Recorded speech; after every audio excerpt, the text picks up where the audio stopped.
Hey, what's going on? It's Bill Burr. It's time for the Monday morning podcast for Monday, February 10th, 2025. What's going on? How are ya? What's going on? How are ya? I'm still here in New York, obviously, doing this not obviously to me, still doing this gig. I can't get fucking acclimated to this time. Every fucking night I'm laying in bed till like 2, 3 in the morning. Man, I'm tired as shit. I don't know. I don't know what the deal is. Oh, Billy fucking sports fan. Oh, Billy sports fan. I went to it just worked out. It just worked out. I went to the Bruins game against the Rangers on like Monday or Tuesday last week, and then Saturday night I went to the Knicks game against the Celtics. It's funny, it was a fucking 8:30 game, right? So I'm there with another buddy of mine. He's a Celtics fan, and the other guy's a Knicks fan. And it's an 8:30 game, East Coast 8:30. And I'm like, "What the fuck is it at 8:30?" And they go, "It's the national game." Celtics start the game.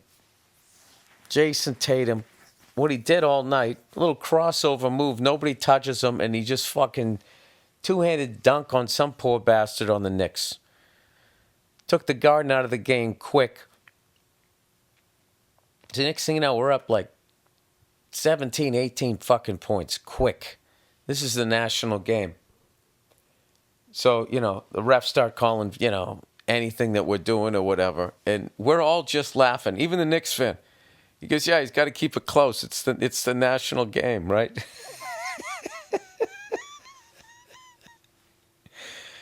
I don't even know where the fuck like the level.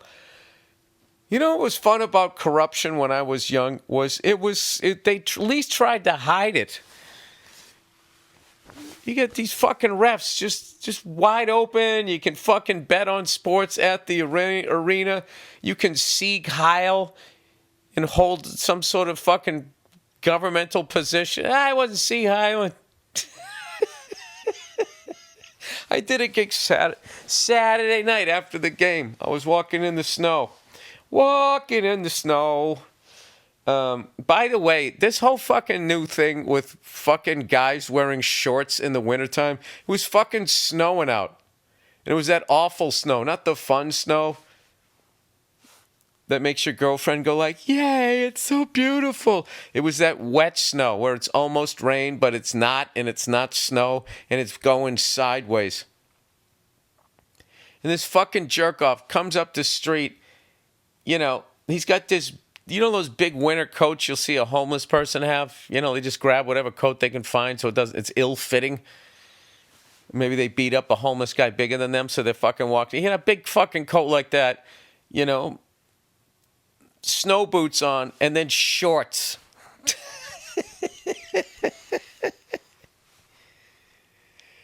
I can't, the fucking shorts thing. It's like, I get it, you don't get cold, That's the male version of a chick with like fake titties, like wearing them out, barely covering them. And then be like, what? It's fucking, I just dress comfortable. What are you looking at? Yeah, these fucking male attention whores. Get a fucking personality and a pair of pants. Fucking walking around, I run hot. It's like fucking 31 degrees out. What the fuck are you talking about? Walking around in goddamn shorts. And here's the thing. I know some people run hot, but like this whole wearing shorts in the fucking wintertime or all year round, that is a new phenomenon the last like 20 years. Last 20 years. So, I don't know. Or maybe it isn't that. Maybe it isn't a fucking fashion. I don't know. I always look at shit like that just being like, all right, that person like doesn't know how to tell a story, doesn't know how to talk to women, so they got to do something to steal focus. You're wearing shorts? But they don't get, no, and we got to fucking talk about your legs?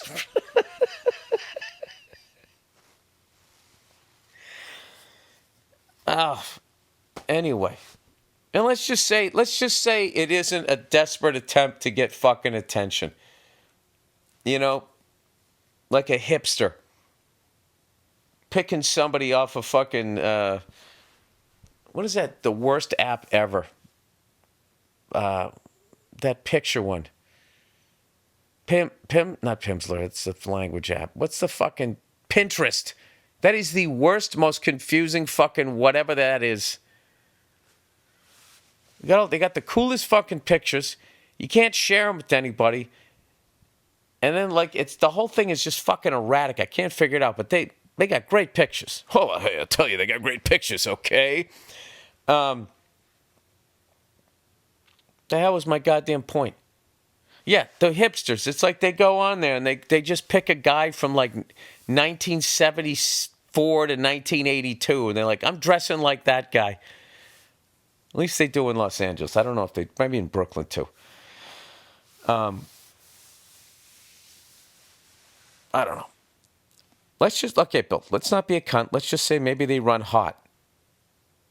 I run hot. Well, then how come you're wearing a jacket? If you run hot, wouldn't you just walk down the street like it was springtime? And if you do run hot, like what is happening to your junk in July?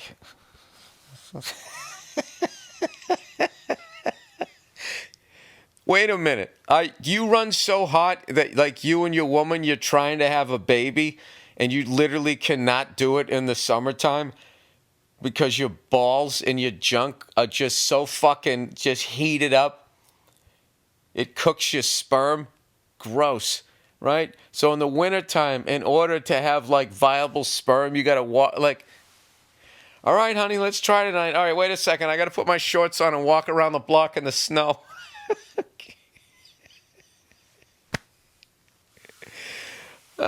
Cool down my jizz. Here we go. Anyway, so I went over to Gotham Comedy Club. Had a fucking shitty set. I just wasn't like, I mean, the crowd was good and everything, and the show went okay, but like, I just wasn't flowing. Anyway, dude, I saw a fucking amazing movie. One, arguably,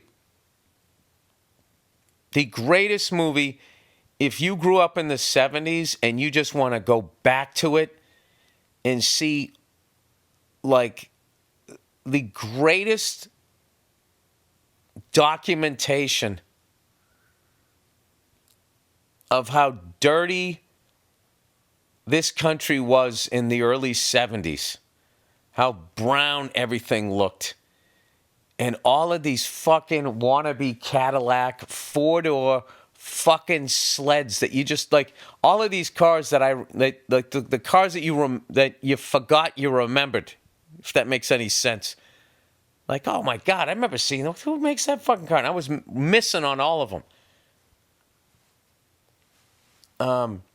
Is that a Buick? No, it's a Pontiac. Pontiac what? What the fuck is that? So anyway, they have this, the same guy, I should have got these names. The same guy that choreographed the car chase in Bullet stars Roy Scheider. Oh, sorry, I didn't even say the name of the movie. It's called The 7-Ups. And the full movie is on YouTube for free. Now, I don't like watching movies for free. I have no problem paying for them. I usually, rent them for $3.99 on YouTube. YouTube, low-key, has better fucking movies than most streaming services because they have, like, random obscure, like they don't give a fuck about an algorithm. It's like if you upload it, it's there, right? So, anyway, Roy Scheider, but the guy who choreographed the car chase in Bullet, Steve McQueen in that Shelby Mustang,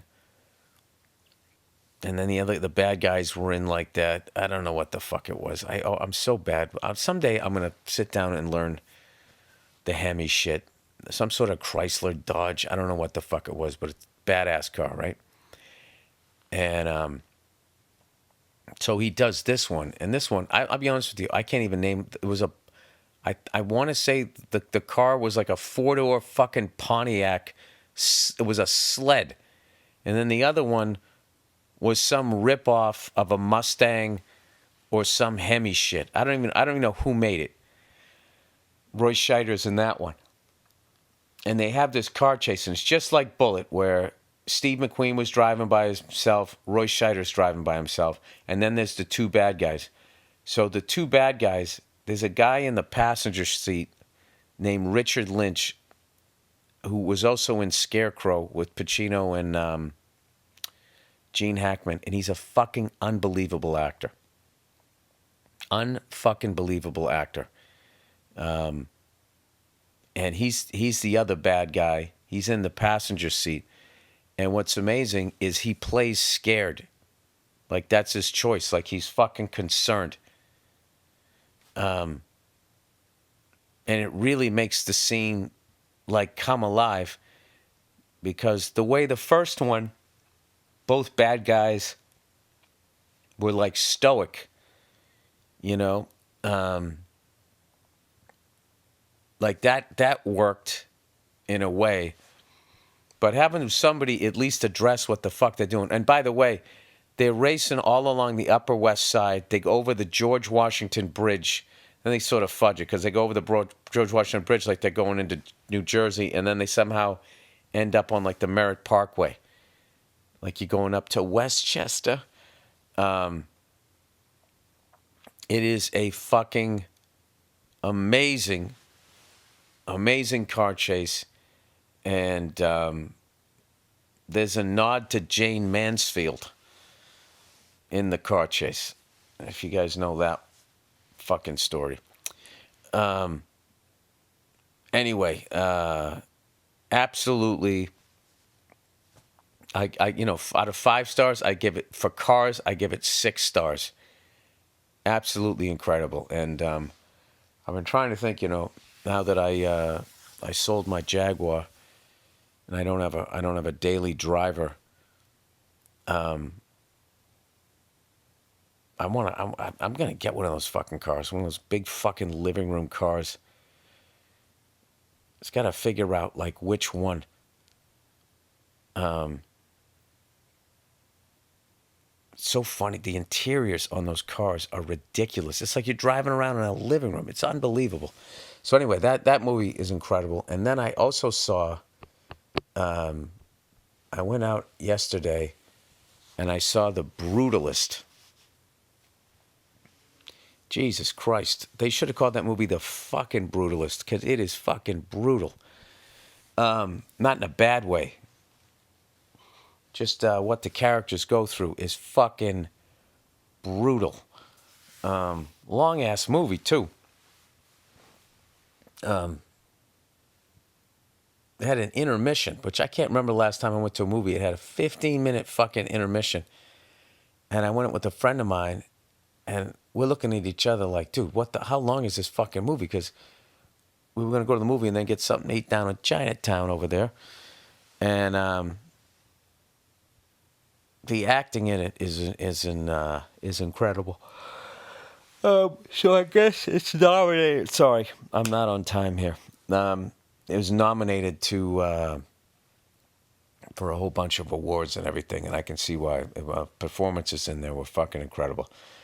So, anyway, that thing ends, and it was a 6:00 movie. We got out at like 10:00. And we were laughing, going like, if that was on TV, I don't know if I would have made it. Like, I would have, with my ADD, I wouldn't have made it through it. So I was so glad I went and I saw it in the movie theater. But it doesn't drag. It like somehow went by really fast. But I didn't have the distractions or anything like that. And also, if you watch it at home, it's 3 hours and 35 minutes. But that's with the credits. Credits take 5 minutes. So it's 3.5 hours.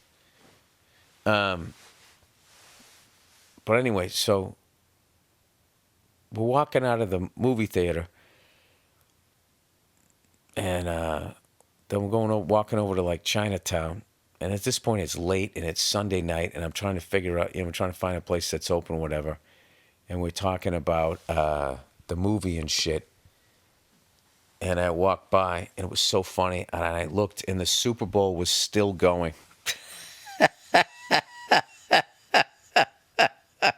That's what fucking, it's so fucking awful. Why the Super Bowl has to be that goddamn fucking long. I went to the game last year, and I swear to God, when they go to commercial and you're sitting in the stadium, how fucking long it is, it just kills all the fucking drama of it. It's the only sport that does that. It's the only fucking sport where it gets to the most important game of that sport, and then the game is so in the fucking background. Who's performing at halftime? How much do you think that commercial cost? We normally run 3-4 commercials between, on commercial breaks. Now we're going to run 8. So, anyway, my prediction on the game was that if they let them play, the Eagles could beat them, and Saquon was going to run wild and eat up the clock, and he would be the MVP. But if the refs were doing their usual bullshit, the Eagles didn't have a fucking prayer. So I walk down the street and I see it's like 40-6 Eagles. And I was like, all right, I guess they fucking let them play. All of these people calling them out for their fucking bullshit. They didn't get the preferential treatment? Is that what happened? I have no idea. I didn't watch the game, but Verzi told me that Saquon, didn't have a dominating game or whatever, and Jalen Hurts got the MVP. So congratulations to the Eagles. And congratulations to you guys, because I swear to God, if the fucking Kansas City Chiefs won, I don't know if I was going to be able to hold my fucking tongue. But they did a good job, though. They got, Taylor Swift all the way to the Super Bowl. So the casual fan was there, but not for long. But long enough, maybe, that they made their money? I don't know. The only thing I did see something funny. Was a bunch of Eagle fans singing something like, nobody likes us, we don't care. I don't know, singing that nobody likes them, we don't care. And it was so fucking hilarious to me. Where it was like, oh, these poor bastards, they don't realize that it's worse than that. It's worse than nobody likes you. We don't care. Nobody's talking about you. Like, no one's standing around the water cooler in a different fucking city going, I'll tell you, you know what city really burns my britches? The saddest thing about Philadelphia, and when I first started to love that city, aside from the fact was I always liked their teams. Despite that stupid thing that happened when I was down there with Stan, I was just going after their teams because they were booing me, right? But I always liked their teams. I mean, the Celtics, Phillies, like I really, not Phillies, the Celtics fucking Sixers, right? I didn't like the Sixers during that time, but now I look back, I fucking love those guys. And I still think that 76ers, way back in the day, that the pregame, their warm-ups, whatever that they had, when Dr. J was playing on them in the early 80s, is still arguably one of the best fucking logos and whatever you want to call it, fucking uniforms ever. And always liked the Phillies. And I loved the Flyers when I was growing up because I loved watching the fights, and that was their whole fucking identity. I did hate the Eagles because I was a Cowboys fan during the Tom Landry Cowboys era. I was like devastated when they beat the Cowboys in 1980 and then went to the Super Bowl, whatever. But I've always liked that city. Mitchell and Ness I liked. And then I liked the way the city was like laid out with all those one-way streets. It made no fucking sense or anything. There was a great comedy club down there. So the first time I was driving down to Philly, this is the day. This is way like fucking 30 years ago. So I'm driving. I got a Rand McNally map. So, getting into New Jersey, it's confusing with the turnpike. I got to make sure I'm going the right way. So I get on 95 South, and I just stop paying attention because I'm like, all right, when I get to like, Philly, then I'll look down at the map and see where I'm going to go. To get to the comedy condo, right? And all of a sudden, I start seeing signs that I'm Maryland. And I'm like, where the fuck is, and you start thinking like how states are put together. It's like, wait, is Philly like south of Jersey and it like abuts up against Maryland? I didn't fucking know that. And I got almost to Maryland before I realized 95 does not go through. It bypasses Philadelphia. And I was pissed because it made me late. But then I remember I forget what comic. I was just going, dude, how the fuck are you guys a major city and the major fucking highway on the East Coast, the major one?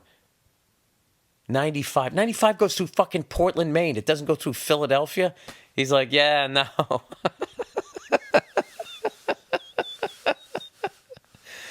So anyway, congratulations to the Eagles. What is that? That's their second one.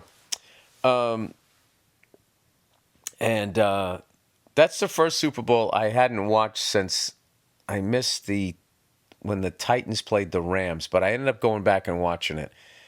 So I literally cannot watch a Chiefs game and listen to those fucking guys just going like, oh my, did you see the way Patrick Mahomes broke up the... It's like, I get it, dude. I get it. You're telling me he's the next one. I got it. I just couldn't fucking stomach watching the goddamn thing. And I was just literally convinced... I don't all of this shit. I don't think like baseball necessarily has a problem with cheating and gambling a little bit. And they just sort of go like, oh, it's the interpreter, or okay, people have been dealt with in Houston, and then that's it. But then when they win their second one, we're going to say it's their second World Series and act like that first thing never happened. They kind of do that, but like basketball and football, like I don't know anymore. I mean, I'll tell you the one thing that like was the biggest admission of guilt to me was when that Donaghy guy got busted for having mob affiliations, and when they were telling that story, and when the FBI went to David Stern and said, out of a courtesy, just to let you know, we're investigating your league. Okay, and then the next day, David Stern went public and announced that was what was happening to fuck their whole investigation. What does that say to you? Is that not the biggest admission of guilt? Is that not the biggest admission of like, hey, these guys start turning over rocks. If they turn over the wrong rock, like we're all going to go down. Because there was two levels of, you cannot fucking convince me otherwise. There was two levels that the thing was being fixed. It was the mobbed up guy who was not doing it for the NBA. And then it was Stern and those guys, with these storylines in these cities that were making them fucking money. And they were involved in it. And someone was going to get intimidated. Someone was going to get scared. Someone was going to talk. Like... I don't think I have on my tinfoil hat thinking that, because, like, the number one thing that like these guys were all afraid of is having a cheating scandal, and if the fans know it isn't real or believe it's not real, their big panic is that we're going to all walk away from the sport and we're not going to watch anymore. So they defend that at fucking like all costs. So that's why they allow like going, oh yeah, I didn't bet 14 million on baseball. It was my interpreter because like if Ohtani was not a star, if he was just some fucking run of the mill guy, then they don't want that, but they would punish him, and then it makes them look like they're actually policing the fucking game. So anyway, like if you're the commissioner of the fucking league and you know that there's some level of corruption there, you don't want that in your league at all. You would work with the FBI. The FBI shows up to your office and you have like fucking 90 lawyers sitting around you, and then you immediately sabotage the whole fucking thing to stop it. I don't know. That does not look good to me. And don't even give me this shit of like, well, you know, he stopped it because the investigation doesn't look good. He's like, but you still have, well, then you stopped that. So you didn't figure out where the corruption was coming from. So then it should continue. Why would you want to do that? Why would you want to do that unless you were part of it? So you can't fucking convince me otherwise. So here's the thing. I don't think that these games are like, I don't think that they're like everything that you're watching, like the running backs in on it, every fucking basketball player's in on it. I don't think that, but I definitely think that like back in the day that storylines came together organically and you had to wait for greatness. Like when a great era came to an end,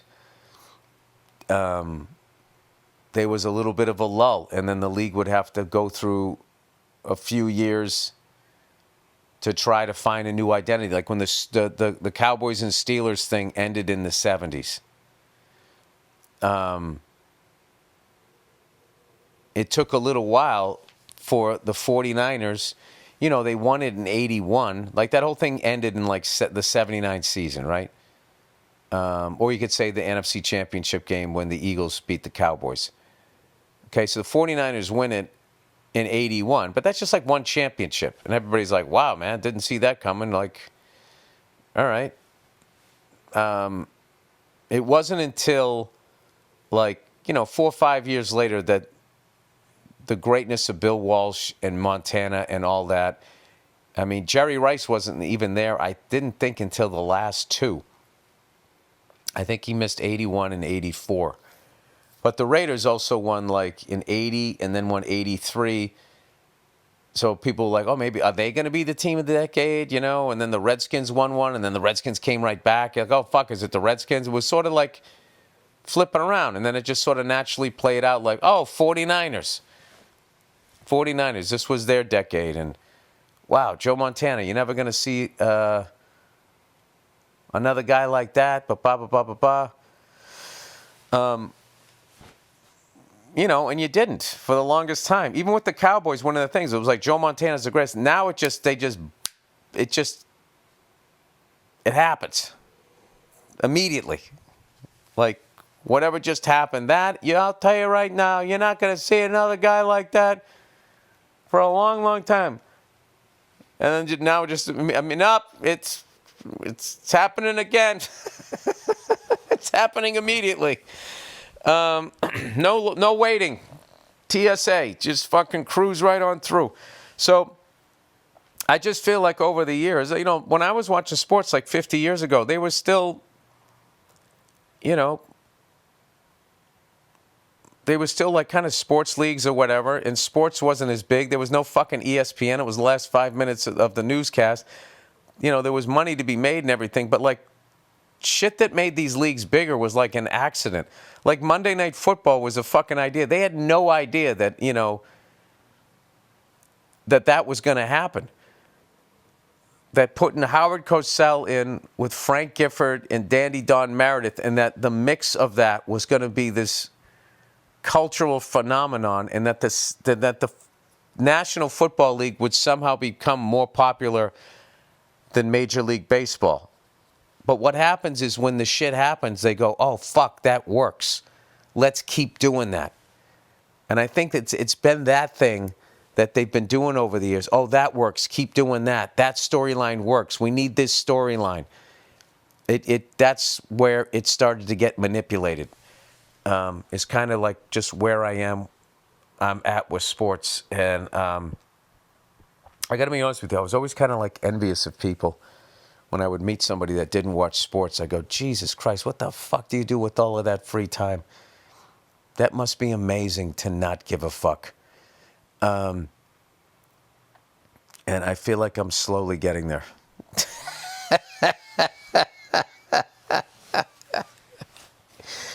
Rather than getting upset, just being like, "Oh, okay, is that the greatest thing that ever happened?" Okay, no, hey, yeah, that exactly. Anyway, I am excited that they didn't win 3 in a row, because if they won 3 in a row, then I literally thought that was going to happen, because that would have been perfect for them, because they would get to be like, okay, now he's won 3 in a row. Nobody's ever won 3 in a row. So you have to now say that he is in your conversation, and you can't argue it, right? Somebody wrote that. You can't argue it. Just trolling people to call in. Anyway, at some point I will I'll watch the game, but I honestly I think I'm done.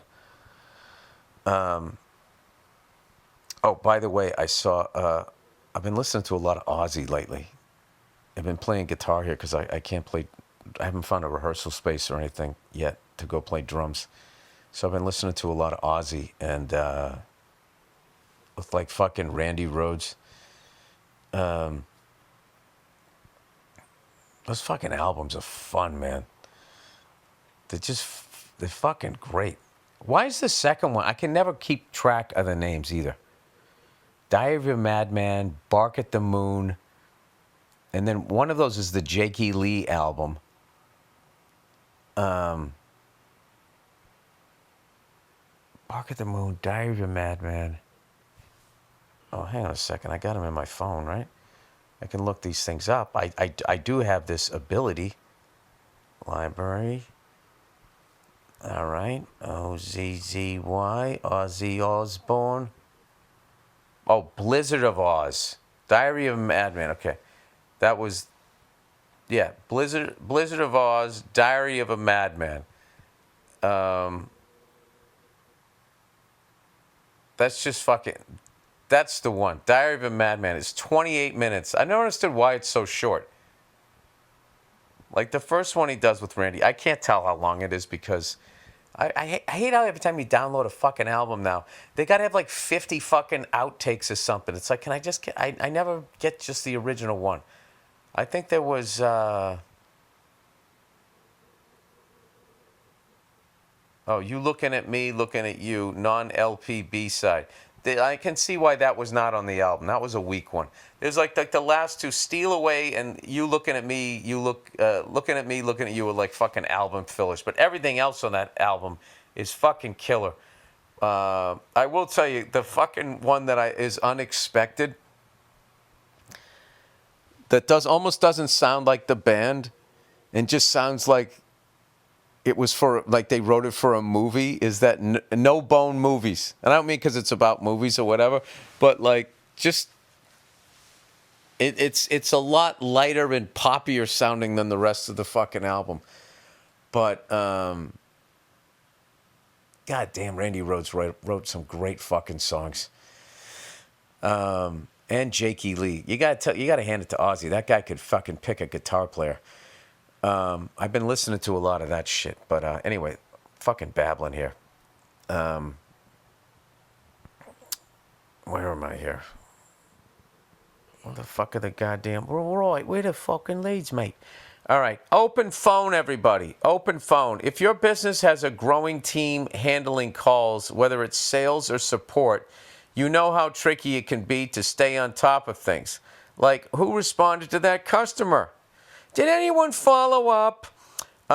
With Open Phone, you never have to wonder. They've built a system that lets you track when calls are answered, who responded, and how they handled it, all in one place, letting you focus on growing your business. Open Phone is the #1 business phone system that'll help you separate your personal life from your growing business. For just $15 a month, The cost of a couple of coffees. You can get complete transparency and visibility into everything happening with your business and phone number. Open Phone works through an app on your phone or computer and integrates with HubSpot and hundreds of other systems. They use AI-powered call transcripts and summaries, so you'll have a summary of your phone call with action items as soon as you hang up. And if you miss a call, automated messages are sent directly to your customers, meaning you'll never miss an opportunity to engage with them. Whether you're a one-person operation and need help managing calls automatically, or have a large team and need better tools for efficient collaborations, Open Phone is a no-brainer. Plus, they've won multiple awards by G2 for software reviews and are trusted by over 50,000 businesses. Jesus Christ, get to the information. Right now, Open Phone is offering 20% off your first 6 months when you go to openphone.com/Burr. That's OPENPHONE.com/Burr for 20% off 6 months. Openphone.com/Burr. And if you have existing numbers with another service, Open Phone will port them over at no extra charge. All right. Is this a fucking listener question? Magic Spoon? All right. I can't tell if this is somebody talking about doing LSD or if this is an actual thing. Magic Spoon. As a kid, I loved eating cereal. I hate when they put words in my mouth, but I will tell you, I did love eating cereal. Talk about the cereal you liked. Count Chocula, Boo Berry, Frankenberry. I wanted to like it so bad as a fucking fellow ginger, but it just wasn't good. As a kid, I loved Magic Spoon. As a kid, I loved eating cereal, but as an adult, I don't want all that sugar, and most cereals don't give me the protein I need. I'm withering away over here. That's why Magic Spoon makes cereal that tastes just like my childhood favorites, but without the sugar and a ton of protein. Wait a minute. It tastes like Count Chocula and it has protein and no sugar. Oh, boy.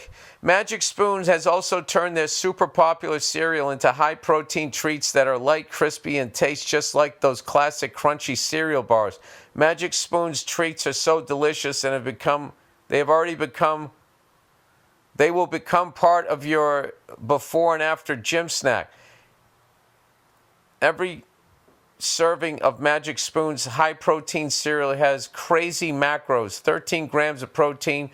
Who even knows how many grams of protein you need? 0 grams of sugar and 4 grams of net carbs. It's like when you put air in the tires of your car, you're just staring at that fucking thing.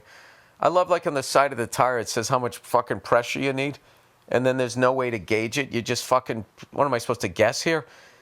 Am I supposed to stop every 2 seconds and have that little tire pressure thing? Almost there. They come in so many nostalgic flavors like cocoa, cinnamon roll, amazing array of flavors, fruity, cocoa, cinnamon roll, peanut butter, birthday cake, chocolate chip cookie, and more. Magic Spoon's high-protein treats are crispy, crunchy array and an easy way to get 12 grams of protein on the go. They come in mouth-watering flavors like marshmallow, chocolate, peanut butter, and dark chocolate. Get $5 off your next order at magicspoon.com/Burr or look for Magic Spoon on Amazon or in your nearest grocery store. That's magicspoon.com/Burr for $5 off. All right. Okay, here we go. Girls in sports. Hi there, Bramble Burr. Long-time listener and fan here, and I'm also a millennial mom. Oh, a lady! I love when the ladies write in. A millennial mom of 2. Congratulations. You are blessed. I say that I'm a millennial because my relative age will be important in the rest of the email. The last MMP, you read an email from a man who had to endure sitting through a woman's cricket match before a men's match that they wanted to see. This is just my perspective, and I don't speak for all women. Mainstream women's sports weren't really a thing growing up in the 90s and aughts, the 2000s. So my formative years of developing personality and interest didn't include women's sports because they weren't mainstream on the professional level. I played volleyball and tennis in high school, but would only see those sports played by women on programs like the Olympics. Tennis? You didn't see women's tennis? Women's tennis was amazing when you were coming up. You had the Williams sisters. Arguably the fucking peak of Martina Hingis. My whole life, women's tennis has been the shit. Billie Jean King when I was a kid. Into Chris Everett Lloyd. Martina Navratilova. Steffi Graf. Then you had the Williams sisters. Lindsay Davenport. I forgot Monica Seles.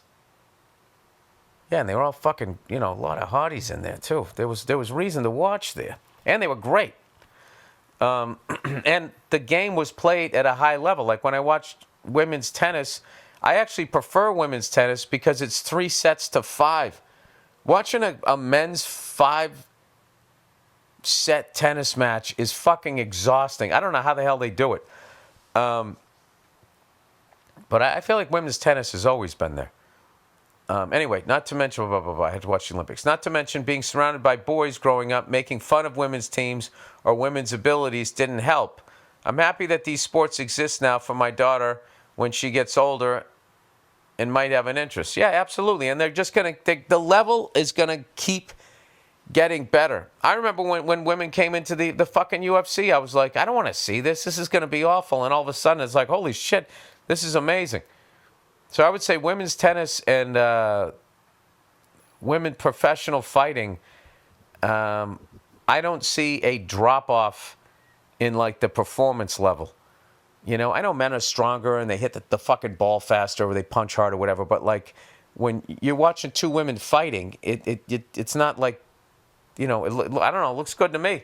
Anyway, I'm also excited that these exist for my son to also see this representation in sport. Yeah, so all us guys can stop being fucking meatheads about it. Well, it also doesn't fucking help that, you're asking for equal pay when you're not selling tickets or playing on the same fucking level. That was also a little fucking ridiculous. And the amount of guys that get taken to the cleaners in fucking divorce court, it taps into all of that. So it isn't 100% us being meatheads, but it is a lot. Anyway, and to answer a follow-up on why I don't follow any professional women's sports now, I'm broke. And being a busy mother to 2 children and working full-time in this economy. I was very excited and made a point to play a lot of Olympic coverage for my kids. I even bought a globe to help visualize where people are from, where they're from. Dude, this is the amount of people that are struggling out there because of these fucking billionaires. And they got us all arguing liberal and conservative. We got to stop doing that. Like, I am so tired of hearing about people going to bed worried about what's going to happen next week. There is so much fucking money in this country. And there's so much work being done, And if you work a full fucking week at a job, you should be able to pay your fucking rent. You shouldn't have to go out and get another fucking job and still be struggling. It's bad for the country because then the kids don't see their parents and they're not getting the upbringing that they need. It's so fucking, these fucking billionaires, they need to be put down, like fucking rabid dogs. They're like rabid with fucking greed and just going out and just dividing everybody. Just the fucking epitome of this time right now. Like how divisive we are that the Gulf of Mexico is now called the Gulf of America. And people get excited. Like, how the fuck does that help your wallet? It's an empty gesture. And then it's also like a racist gesture. Like, that's the white guy that's him saying fuck Mexicans without saying it. Like, who has a fucking problem with Mexicans? Like, what is the real problem? This is just such an ugly fucking time. Yeah, that just sucks. That sucks. People fucking broke. Anyway, I really became fascinated with the pentathlon in particular. Again, just my perspective on why maybe there aren't great turnouts for more women supporting women in sports today. I love hearing your parenting adventures, and I hope Nia and the kids are well. Kindest regards. Yeah, those are all fucking great points. And, you know, a lot of men making fun of how bad the WNBA looks or whatever never made a basketball team in their life. So there's also that. It's a nice fucking outlet. The same way if somebody fucks up in sports, you know, it used to be called the GOAT of the game. Used to mean you fucked up. Now somehow that means greatest of all time. But if you choked, you know, like a guy like Skip Bayless seems to love going off on people that, like, choked during the game. And you look at Skip Bayless. I mean, you're in gym class. Are you picking Skip Bayless? I just think that there's, you know, I get being upset that someone on your team fucked it up, but taking it to the point of trying to fucking, you know, tweeting at the person and people getting death threats and shit like that, that has nothing to do with the game. That has to do with you and whatever the fuck is going on in your life. All right, plowing ahead here. What's the next one here? What happened? Girls in sports. All right, drones at the beach.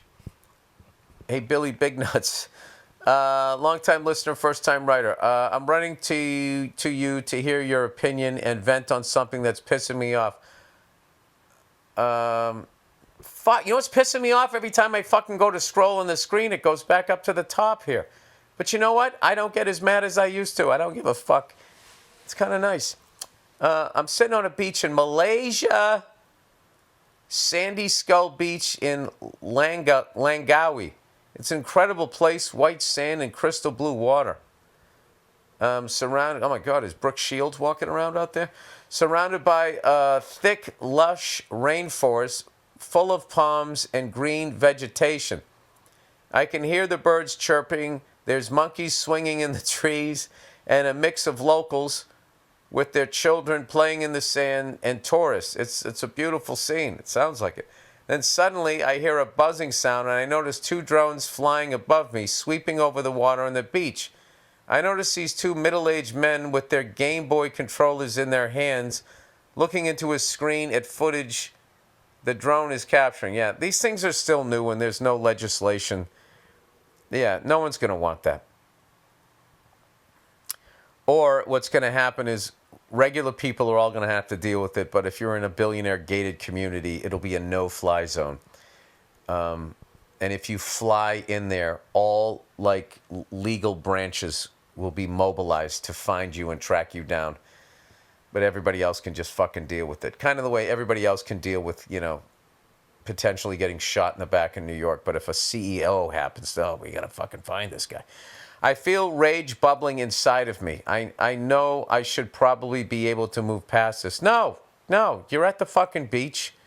It's annoying. He says, but fuck me, it's annoying. Yes, the sound of the drone overtakes any of the natural serenity on the beach, and I see half-naked children and women in bikinis being filmed by these creeps. I tried staring at them to inform them of my disgust. I've tried mouthing you cunts at them. I know it's immature, but I'm in the mood to confront these nerds. You look what they're doing with your enjoyment. Am I wrong for feeling this? Is it an invasion of privacy? I'd have to say you're a young person if you're questioning if that's an invasion of your privacy. Because people are so used to just having their privacy invaded. It doesn't seem to bother anyone else. Thanks for all the laughs. I hope to see you live in Melbourne sometime in the future. Yeah, 100%. It's selfish fucking behavior. It's weird. It's voyeuristic. You know, listen, back in the day, they didn't have drones when I was growing up. They had model airplanes. And those fucking weirdos would go to a parking lot, and they would just do it there. And everybody who was there was into it. You wouldn't, like, start flying a model plane buzzing over people's heads, and you certainly wouldn't have a camera on it. Here's something. I wonder if you made something. You couldn't make it specifically for shooting down drones. It would have to be, you would have to make it seem like it was for something else, but like it was actually for shooting down drones. Because I got to be honest with you. How exciting do drones become when you suddenly have something to shoot it out of the air? And then fucking backtrace the frustration, as that guy said famously. Well, we're going to fucking backtrace this. I'm not a fan of drones, but if I had something in my hand that could shoot it out of the sky, I would be very excited. Now, obviously, I'm not talking about a gun. All right? Relax, gun owners. This is what you do. Speaking of guns, you go skeet shooting, so you get good at this shit, right? And then you go out and you buy this fucking thing. What you do, it's sold as like a toy. That's what it is. Oh my God. Kids skeet shooting. And whatever the projectile is, it can't hurt somebody. All right, this is where it's going to get hard. It can't hurt somebody to put their eye out, or else you can't make it. But if you somehow had it, I know what it was. It's like a Spider-Man web. It actually shoots a web. Because what if the web went on the fucking thing? It would definitely take the thing down out of the sky. And if it's high enough, then it fucking breaks. Oh, that would be fantastic. That would be fucking fantastic. I mean, let's be honest. In a perfect world, you shoot the fucking drone down, and then you wait for the person to come up who's all fucking pissed off, and then you fucking shoot him. Tase him. You don't want to kill him. That's somebody's loved one. But, whatever. Tase him. Something. You do something. I don't know. I haven't worked it all out. But I don't think you're wrong for being frustrated. Women ruined Valentine's Day. Dear Billy, Burbank Airport. After a number of awful Valentine's Days with different women, I refuse to celebrate the holiday anymore. Last year's Valentine's Day was the straw that broke the camel's back. I have a solution for all of this, and I'll read this here. I live paycheck to pay, another guy, paycheck to paycheck, and don't have much disposable income. Yeah, because of billionaires and corporate greed and capitalism that is no longer regulated. I got my girlfriend a heart-shaped pizza and tied 2 heart-shaped balloons on the box. It's hokey, but it's all I could afford. Yeah, there's something romantic. There's something Bon Jovi about that. Tommy used to work on the dock. He's living paycheck to paycheck. He's down on his luck. It's tough. Gina works at a Pizza Hut. Whatever. We ate the pizza together while we watched our favorite show. After we were done, I noticed she looked unhappy. I asked her what was wrong, and she said, I was hoping you would do something special for me this year. Jesus fucking Christ. What the fuck are you doing for him? Nothing. Anyway, I asked her what she meant by that, and she replied with, I don't know. The conversation that followed was basically me asking her in a different way, what was the expectation that I didn't meet? What was it that you wanted to do this year? And she answered all my questions with the variation of, I don't know.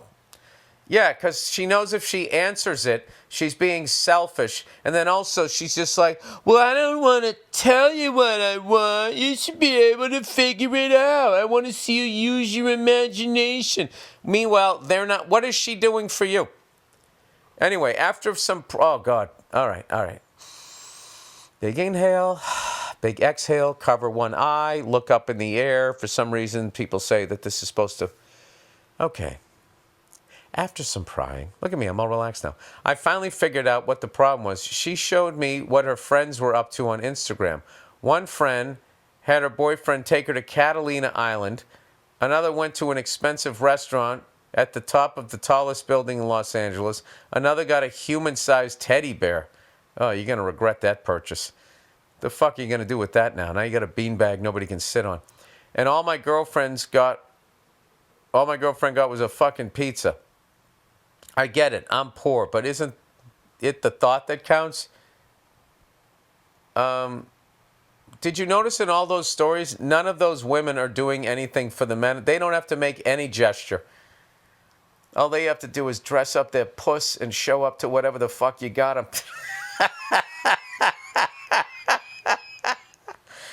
After finding out the true reason why she was upset, I just told her again, I'm sorry, it won't happen again. She probably thought I meant that. Oh my God. Oh my God, dude. You said, I'm sorry, it won't happen again, and you meant I'm not celebrating Valentine's? And you deliberately worded it that way? Dude, that is cold-blooded, dude. See what these corporate fucking cunts do to you? They created an argument because you didn't play the corporate game and spend money that you didn't have on shit that she didn't need. She probably thought I meant that next year I'm going to save up money and do something Instagram worthy for her. Really, I meant it won't happen again because I'm refusing to celebrate the holiday anymore. Hey, dude, hats off to you, but you really have to be careful here and understand, have a little bit of empathy that she's also, she's not looking through her third eye here. All right, she's on Instagram. She's looking at this. She's looking at how this whole thing plays out, and she's not stepping back from the Matrix and realizing how fucking stupid this is. Anyway, this isn't the first woman I've been with that expects lavish gifts and to be pampered on Valentine's Day. A past girlfriend refused my suggestion of going to a movie and a dinner because we can do that on any other time of the year anyway. Another past girlfriend literally said, "Is that it?" All right, dude, you got to kind of look at the women you're fucking attracting here. After I played an original love song I wrote about her on the guitar. I've only ever been... Dude, if you did that in the fucking 1800s, she would have wrote like a fucking 9-page letter of thanks the next day with a feather. I've only ever been with one woman that expected nothing on Valentine's Day and found the concept of the holiday silly like I do. Unfortunately, she broke up with me after realizing she's actually a lesbian. Maybe that's why she didn't. That was probably the true reason she didn't like the holiday. It's like, oh, God, he's going to come at me with that fucking meat hammer. I hate how to many women, Valentine's Day isn't about love. It's about competition. How it's always on the man to come up with the thing to do for that day, and it better be good or else you're an asshole. Valentine's Day is coming up soon, and I have zero plans for her. I know if I ask her what she wants, she's going to say something out of my price range. I'm in a damned if I do, damned if I don't situation, and I hate this that this holiday has been ruined this way. Well, you put yourself in that situation by delivering that fucking misdirection line. All right? You're setting yourself up for this fucking huge argument. And now there's no way out of it because now it's a few days before. All right? You should have clarified what the fuck you meant. And if you really love this woman,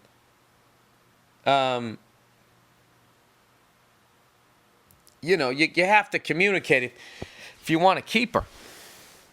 So what me and the lovely Nia did a long time ago was we agreed that it's a bullshit holiday, but it's like, I still love you and I love taking you out to dinner or like getting you. I'm just not doing it on Valentine's Day when everything is triple the fucking price and you got to get a reservation fucking 3 months earlier.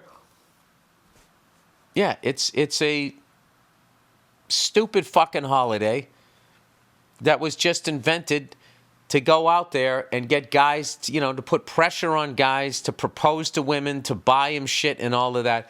And it's just yet another classic fucking thing where that Valentine's Day, for women is a fucking holiday. For men, it's a fucking nightmare.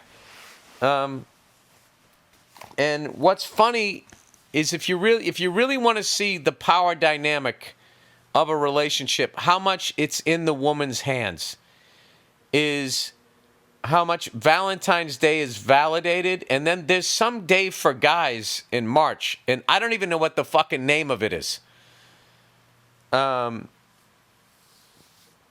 Or is it like some Sadie Hawkins? There's something. That's like, there's a word out there like that is a woman that just hates men. And it begins with M. Everybody knows misogynist. Nobody knows the other way around. Because the way women abuse their power is not acknowledged. Men abuse their power in the fucking working world. And they abused it for a long time. And now we're in a new world of fucking post-Me Too and social media, so it's toned down a little bit, but not totally. Women abuse their power in the relationship. Maybe that's why men excel in business, because their home life is so fucking hopeless. I don't know, dude, but that makes me sad that she thinks you're going to do something for her. You know, there's a whole bunch of things that, like, women are a lot easier than men realize. There's a whole bunch of little things that you can do just over the course of a day to, you know, make them feel loved and all of that stuff. And you should have had a mature you're in a pickle, dude. You're in a fucking situation. You're really gonna hurt her, dude. You're really gonna hurt her this year. And I almost think you have to fucking do something. You know what? If I was you, what I would do is I would actually do something this year, and then after you did it, just tell her the next day. Just be like, I have to work all these extra hours for that. You know, I was planning on not doing anything, but I knew that I was going to hurt you, and I love you. I don't want to hurt you.